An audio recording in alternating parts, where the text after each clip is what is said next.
listeners. Here I am again. I think I need to find a microphone so you can hear me better than when I just talk like this, because I don't have a separate microphone because I still film on my iPhone, but I hope most of you can hear me. Otherwise, use earpods because that works always. Today I'm a little down and I'm not having a good day. But I promise you to be just honest and to show you how it is and what I'm struggling with. And today I've been fighting the whole day to not run away and quit. And of course, everybody can judge that. And I know that everybody would call it madness to go home now. I know. And I would do the same. And it's so difficult to know mentally what is best for myself, but to just feel the complete opposite and then keep fighting the good fight and just let the emotions and the physical pain and misery be there without acting on it as my body and my everything in me wants to. You know, everything in me screams now, please go home and do what you did before and binge and purge or undereat and enjoy the foods you want to eat and stop constantly the need to overeat here on things I totally don't like and escape every form of pain and misery. You know something? Every human being is programmed in their body and their mind to seek pleasure and to escape pain. That's just the main big thing. We are just made like that as human beings. And that pain can be big, that pleasure can be big or can be small. But that is actually what we're in our DNA doing from the start that we are born. A baby already screams for food and drink and escapes every form that is discomfort and also is going to cry, you know. And as we are growing up and getting adults, we learn how to do that in a more probable manner without screaming, kicking and crying all the time. But actually we keep doing that the rest of our lives. We seek pleasure and we get away from pain as soon as we can. And in this moment, my pain is literally huge. Physical pain and emotional pain are tremendously. And my pleasure is 0 or minus 10 at this moment. So I don't have anything to, it's hard to cope with things, to measure out the pain, to put something on the other side to balance it out a little. So everything, last night they woke me up again at 3 o'clock. Luckily my blood sugars are now easing out, so I only have now a hypo in the morning, and that is quite normal, so that's not a big deal. Of course I still have to eat something then, but that's not such a big deal, so that's good. And they still keep measuring it 8 times a day, but hopefully in a few days it won't be necessary anymore, because it was I just don't sleep and I'm so exhausted. And at 6 at night they woke me up because I had to be weighed, and they do that on purpose on completely different times, so you don't know when they are going to weigh you.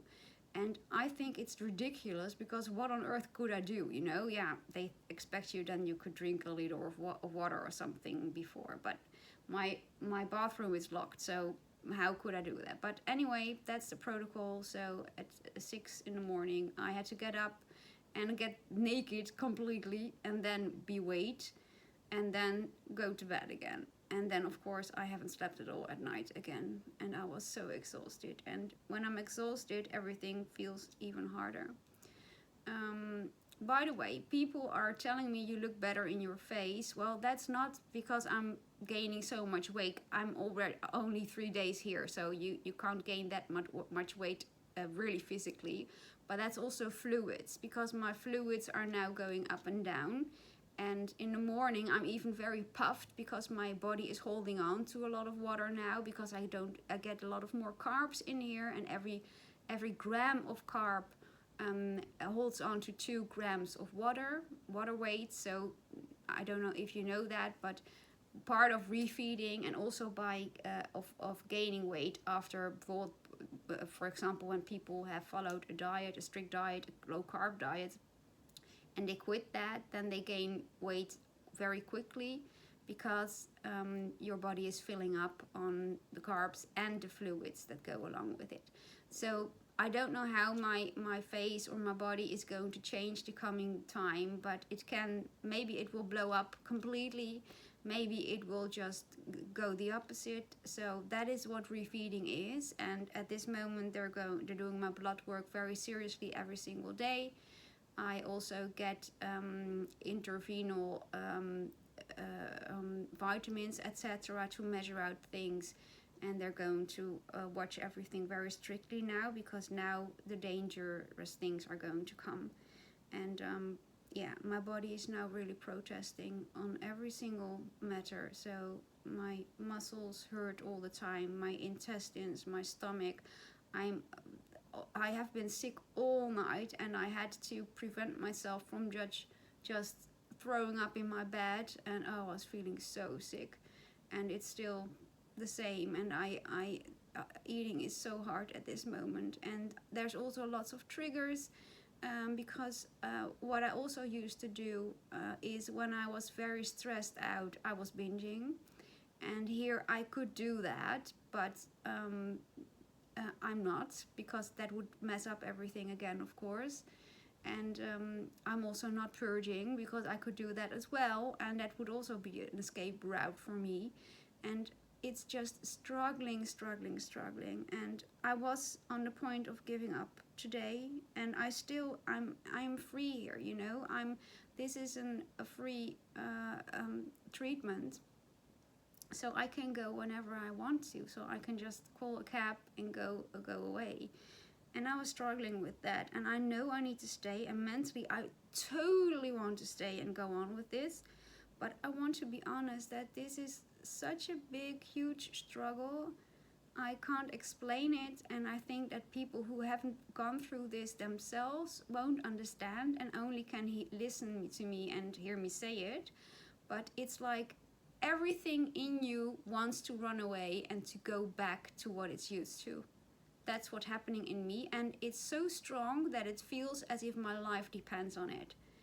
And everybody who has been an addict or is an addict will understand that totally, because this is really the feeling of being addicted to something. And when you let go of that addiction, everything in you screams, oh please do what you did before, because you need it to survive. It's like a survival mode.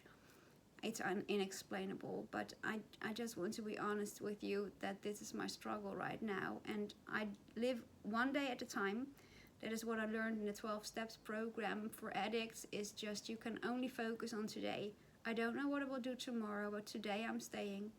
And today I will do whatever it takes and go to any length and eat all my meals and endure all the pain and the misery and just cry and let it be, and don't react on the urges, and don't take all the things I would like to have for a binge and to escape in it, and not going to do that. And I'm not going to purge, and you know, I'm going to do the good things, and only for today. Tomorrow I will see what will happen then, but only for today. They're not sending me home. They even told me that they said that they see how much effort I put in it and how well I'm doing, and that they were very happy to see that I'm doing so well, and that was good to hear. But they're also going to look in how to help me a little more, because now I'm really struggling with myself. And this is not a clinic, so they don't have a program here. They don't have therapies or whatever, so I need to find a way to distract myself in positive ways. And of course this YouTube helps me tremendously to distract myself.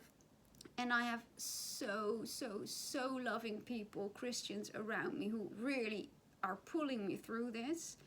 So that is amazing. And I have my 2 best friends. one is coming tomorrow and one is coming this weekend, and I love them dearly and they totally help me as well. So that is so helpful. I do miss my family very much, but I have missed them all my life also. So I'm not, they're just not there.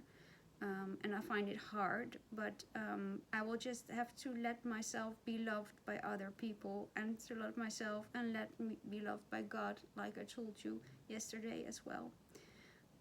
Yeah, so that is my biggest struggle at this moment.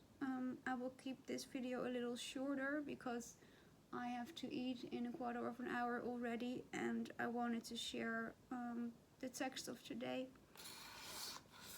And I would do it in Dutch at the first, of course.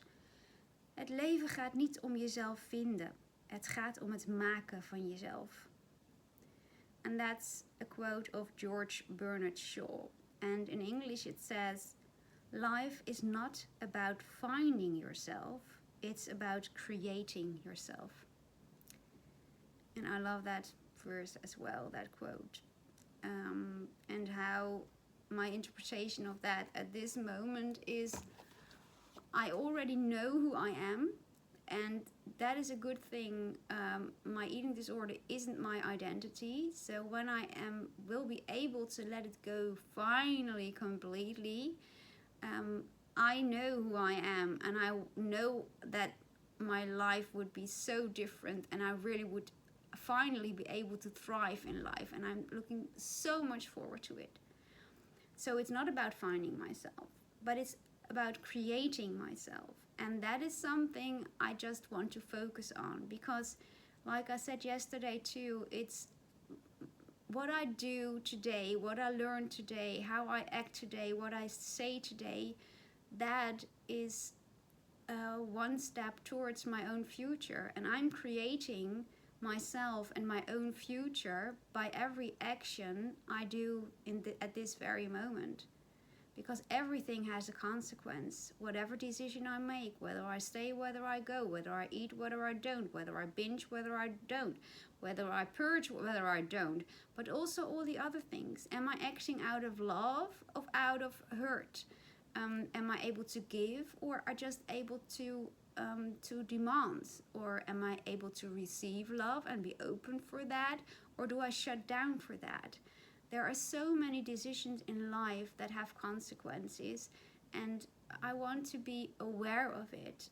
I don't need to be perfect. I can have all my mistakes. I can be just like I am, and I'm always a fan of being authentic and just let it be the way it is. But I also want to stretch myself towards how I'm meant to be by God, and that is always somebody who is growing into being more beautiful every single moment of the day. And I think that is a challenge for the rest of your life, and certainly for the rest of my life. And yeah, for example, today there was a patient here sitting there with his wife, and I was going there with a friend of mine to have my in-between meal, and that was something I really don't like to eat. It was a Nutri meal, and I have a hard time eating that every day, and I was already very stressed and very tired and cranky. So when I came into the room where I need to eat, the music was on, and it was very loud. And I will tell you later something about high sensitive personality, but I can't deal with loud music very well, especially not when I'm stressed out, and especially not when I need to eat something I'm having a hard time with. So I immediately turned off the music and said, oh, that's going to be turned off right away. But then the woman in the room was very angry at me, and she said, well, you're not going to do that, and he likes the music on, and you're not alone in here. And she was very cranky towards me as well. And of course she had a point, because I didn't know they put it on purpose, and I didn't think of it at all. I was just in my own head, not thinking about it. And the first thing I thought, oh, please stop that loud music here. So she reacted very cranky towards me, and the first reaction from me was, my goodness, could you please say that a little more kind? But then I thought, well, I was the one disturbing them. And later on, she was telling the nurse that, well, she was totally stressed out about the treatment of her husband, and her husband wasn't doing well, and they were waiting for all things the doctors promised them, and they weren't doing that, and she was really stressed out, and she was totally defending her husband on every way. And her husband is very sweet and timid, so he doesn't say anything at all. So he wouldn't ever say to me, could you please turn the music on, you know? He wouldn't. And I don't know him yet, he's new, or I'm new, so for me he's a new man.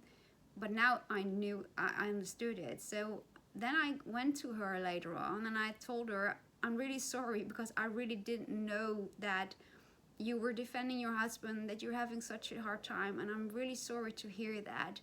And I told the man, I said, well dear, please, if you want the music on, you can always ask me to turn it on, and I can help you with it if